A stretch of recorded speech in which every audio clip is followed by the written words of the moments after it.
Welcome back to GH Spoilers channel. Today we will learn about the issue that has turned the courtroom into a battleground and left the Corinthos family fractured. The high-stakes custody trial that was already tearing at the emotional seams of everyone involved has now exploded into chaos, betrayal, and a shocking moment that threatens to shatter one of General Hospital's most iconic relationships, that of Michael Corinthos and his mother, Carly. As the fight over the custody of Wiley and Amelia intensified, Carly found herself playing a central role in her son Michael's absence. Michael, who had been recovering from severe burns in Germany, was unable to appear in court initially. Wanting to protect her son and secure custody before the opposition, primarily Willow and Drew, could gain ground, Carly took it upon herself to accelerate the legal process. Carly worked behind the scenes to push the court into setting a final decision date before June 2, believing that the sooner the ruling was made, the better the chance of securing Wiley and Amelia's future with Michael's side of the family. Carly didn't consult Michael. She didn't wait to speak with Willow. She didn't even inform Nina, despite the emotional impact the case had on her as the biological grandmother of Wiley. Carly acted alone. Motivated by maternal instinct, fear of losing control, and the unwavering belief that she knew what was best. The court session began under Carly's watch. Michael remained in Germany, unaware of the exact developments. Carly and Diane Miller handled the arguments, reiterating Michael's dedication as a father and asserting that his current medical condition was temporary. They positioned Carly as a stabilizing force, a maternal figure who had stepped in selflessly to protect Wiley and Amelia while Michael was away. On the other side, Willow and Drew sat in tense silence. Willow, while still affected by the fallout from her affair with Drew, showed up prepared to face whatever outcome was decided. But what no one expected was what happened next. Midway through the hearing, just as Carly was building her case, the courtroom doors flew open. Michael Corinthos walked in. His presence stopped the room cold. Still visibly recovering, Michael's face bore signs of the burns he had suffered, bandaged along one side, pale from treatment, his movements cautious but deliberate. He wore a suit, slightly oversized due to weight loss from recovery, and was flanked by a medical aide. But his voice was strong. His eyes were sharp. And his first words stunned everyone: "This court should not proceed without me." Carly stood frozen, her face drained of color. Michael turned his eyes on her, and for a long moment, there was only silence. The judge, surprised but understanding, granted Michael permission to speak privately with his legal counsel. Diane quickly escorted him to a corner of the room while Carly tried to approach. But Michael raised his hand, stopping her.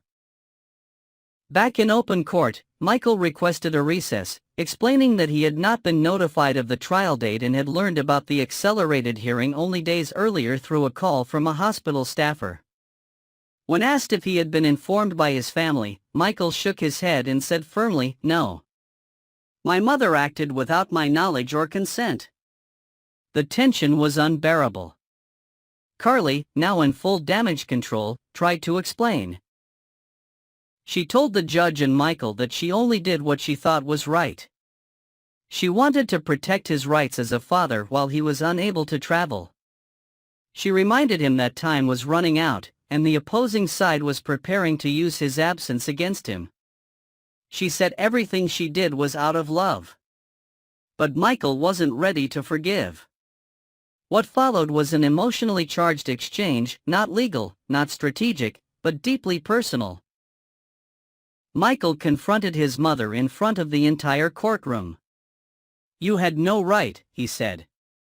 "No right to make decisions for me. No right to move behind my back and treat me like I was incapable. I am not a child anymore, Mom." Carly responded with anger of her own, not backing down. "You're not a child, but you're my son. I watched your wife cheat on you. I saw Drew try to replace you. I wasn't going to sit by and let them win custody of your children while you were lying in a hospital bed." Michael's voice rose. "That wasn't your choice to make. The courtroom murmured as the argument escalated. Diane and the judge attempted to intervene, but the heat between mother and son boiled over. In a moment of emotional overload, Michael raised his hand and slapped Carly across the face. The room went dead silent. Gasps filled the air. Even Willow, despite their recent history, looked horrified. Drew stood up but said nothing. Carly held her cheek, stunned, not just by the pain but by the fact that it was Michael, her son, who had struck her. There was a long, painful pause. Carly didn't say a word. Her face turned red with anger and heartbreak. She turned on her heel and walked out of the courtroom, leaving Michael standing alone, visibly shaken by what he had done. Diane stood speechless. The judge immediately called for a recess. Outside the courtroom, Carly didn't speak to the press. She didn't return home. She went off the grid. For hours, no one knew where she had gone. Jason tried to call. Jocelyn sent texts. Even Sonny, still struggling with his own issues, left messages. Carly was silent. Back inside the courtroom, Michael sat with his head in his hands. He had crossed a line he could never uncross. The courtroom attack wasn't physical in the traditional sense, but the emotional weight of that slap carried more force than any blow he'd ever delivered. Carly had been wrong, deeply wrong. But she was also his mother. And he had lost control. After the recess, the judge reconvened the hearing. Michael formally requested that the proceedings be paused until a later date to allow for all parties, including himself, to regroup and present their cases with full clarity. Surprisingly, this time, both Willow and Nina agreed. Even Drew nodded. The courtroom was no longer just a battleground, it was a place where wounds needed healing. The judge granted the motion, postponing the case until June 20th. Outside the courtroom, Michael remained silent. He refused to speak to reporters, refused even to ride with Diane. He asked to be taken back to the hospital. When left alone, he broke down.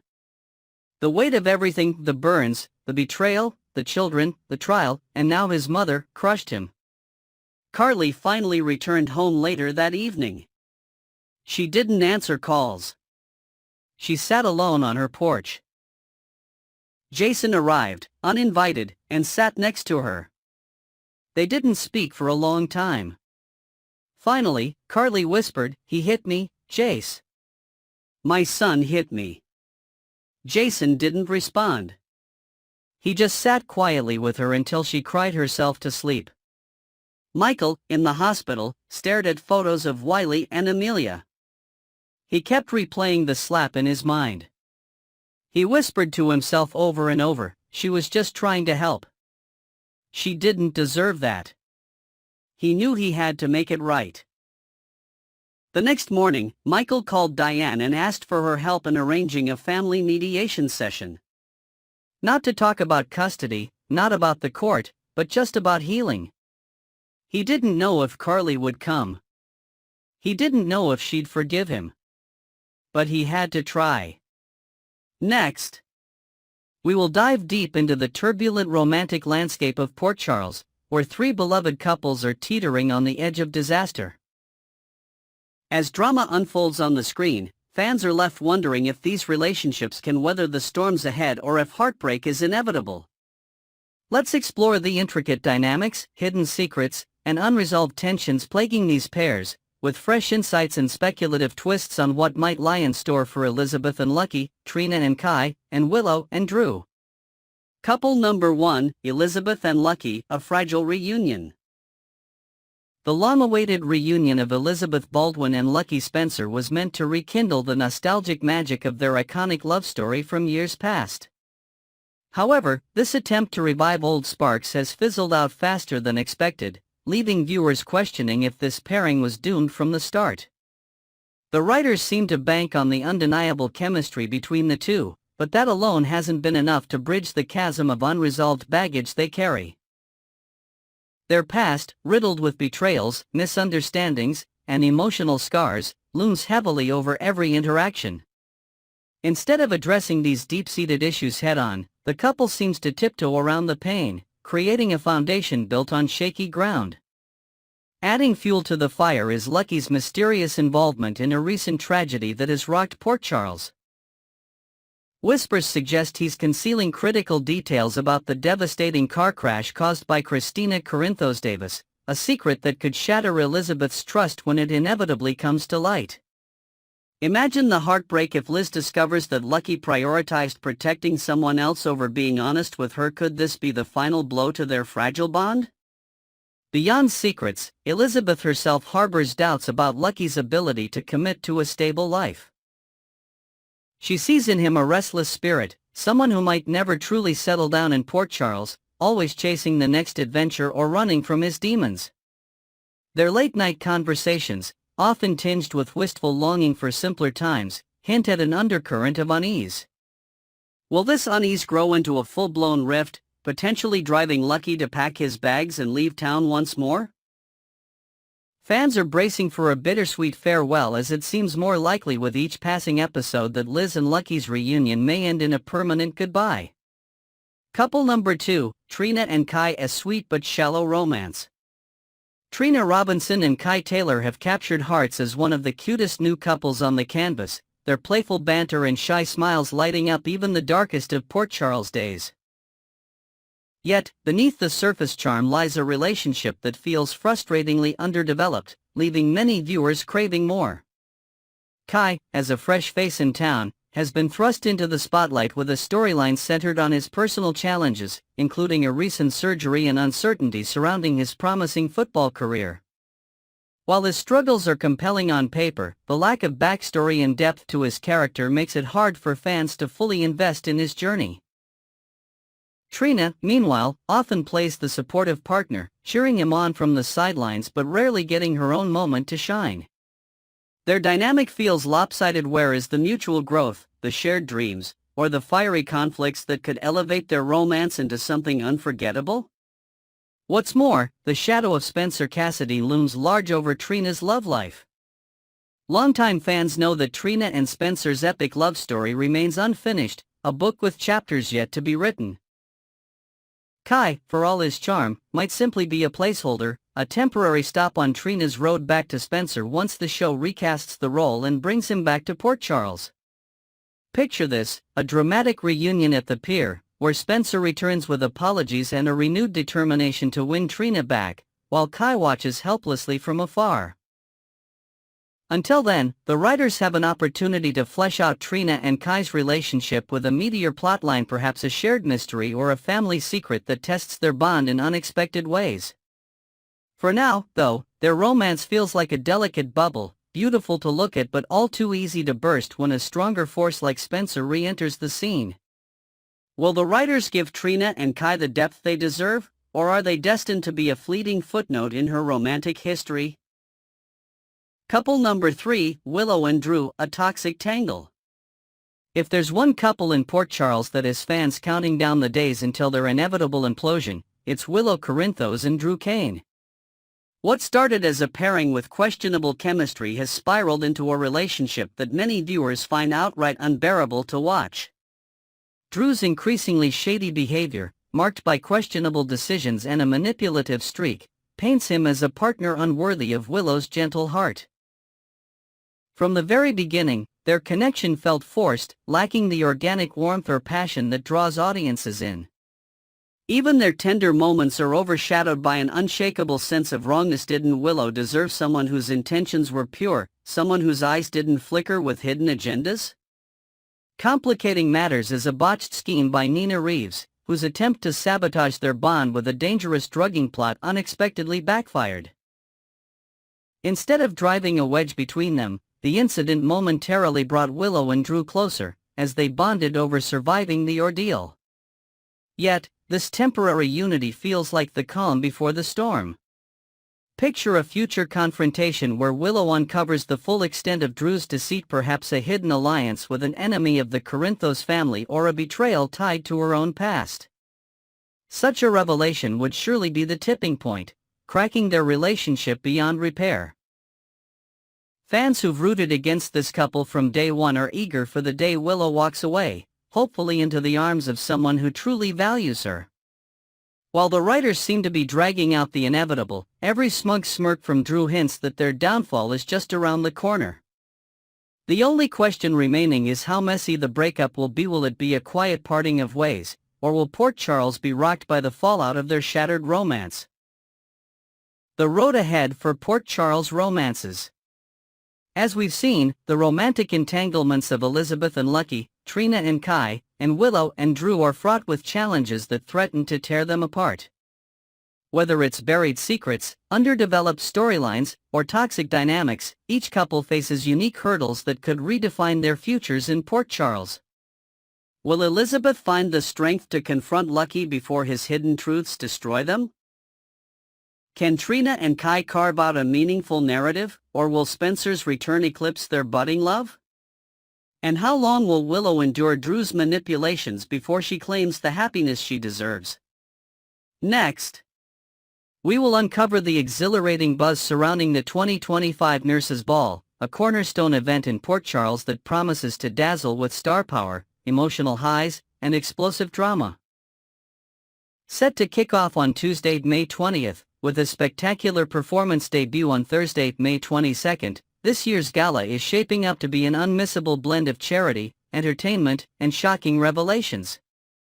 Join us as we delve into the details of a new face joining the cast, the return of a beloved tradition after a year's hiatus, and the tantalizing teases of backstage chaos that could steal the spotlight. A new star shines at the Nurses' Ball. The 2025 Nurses' Ball is gearing up to welcome a fresh talent to the General Hospital stage, and fans are already buzzing with anticipation. Singer and actress Brianna Nicole Ide, who performs under the moniker YDE, will make her grand debut at this iconic charity event with a performance that's rumored to be nothing short of electrifying. According to entertainment sources like Deadline, YDE is set to rock the gala with a dynamic act that blends her musical prowess with her charismatic stage presence. While she may be a newcomer to the daytime drama scene, YDE is no stranger to the spotlight. Her resume boasts notable roles in popular projects such as Netflix's teen adventure series Malibu Rescue, where she showcased her knack for action and charm, as well as Nickelodeon hits like School of Rock, where her comedic timing won over young audiences, and The Haunted Hathaways, which highlighted her versatility. Her talent even earned her a nomination for a Kids' Choice Award, a testament to her appeal among fans of all ages. In recent years, YDE has pivoted her focus toward her music career, signing with Warner Records and releasing a string of captivating singles that have garnered attention for their raw emotion and modern vibe. Tracks like Blind Life and Stopped Buying Diamonds offer a glimpse into her introspective songwriting, while her 2022 EP Send helped solidify her as a rising star in the music industry. Now, her debut at the Nurses' Ball offers a unique opportunity to blend her musical talents with the dramatic flair of General Hospital. Could her performance include a surprise duet with a beloved Port Charles resident, or perhaps a song with lyrics hinting at a major storyline twist? Whatever she brings to the stage, YDE's appearance is poised to inject a fresh burst of energy into the event, leaving fans eager to see if her role extends beyond a one-night spectacle. Imagine the potential for YDE to play a recurring character, a young musician with ties to a prominent family in Port Charles, stirring up romance or rivalry. The possibilities are endless, and her debut on May 22nd is sure to be a highlight of the gala. The return of a cherished tradition. After a disappointing absence in 2024, the Nurses' Ball is back with a vengeance, reclaiming its place as one of General Hospital's most anticipated annual events. This gala isn't just a glamorous night of entertainment, it's a vital fundraiser and awareness campaign for HIV/AIDS, a cause close to the hearts of many characters and viewers alike. The decision to skip the event last year left fans yearning for the glitz, the gowns, and the unforgettable performances that have defined the Nurses' Ball for decades. Now, in 2025, the organizers are pulling out all the stops to ensure this year's event is bigger and better than ever, promising a spectacle that will resonate long after the final curtain falls. The Nurses' Ball has always been more than a charity event. It's a stage for personal triumphs, romantic entanglements, and jaw-dropping surprises that often alter the course of Port Charles' history. This year, whispers from the set suggest that the gala will uphold its reputation for drama with a series of bombshells set to detonate during the festivities. Lynn Herring, the effervescent actress behind the beloved Lucy Coe, has teased that viewers should brace for revelations that will leave them stunned. Could we see a long-buried secret exposed during a live performance, or perhaps a public confrontation between feuding families under the glittering chandeliers of the Metro Court Ballroom? Lucy herself, known for her knack for chaos at past nurses' balls, might find herself at the center of the storm. Imagine her accidentally spilling a scandalous tidbit over the microphone during her signature comedic act. Whatever unfolds, this nurses' ball is shaping up to be a must-watch event, blending philanthropy with the soap opera drama that keeps fans hooked. Red carpet rivalries and hosting hijinks. No nurses' ball would be complete without the glitz of the red carpet, and this year's pre-show promises plenty of sizzle with Cameron Matheson and Cynthia Watt-Rose stepping into the spotlight as co-hosts. Their characters, Drew Kane and Nina Reeves, share a complicated history as former flames whose relationship curdled into rivalry, and their on-screen tension is sure to spill over into their hosting duties. Fans can expect sharp banter, subtle jabs, and perhaps even a few improvised quips as these two navigate their roles under the watchful eyes of Port Charles's elite. Will their past resentments boil over into a full-blown argument captured live on camera, or might a shared moment of vulnerability hint at unresolved feelings?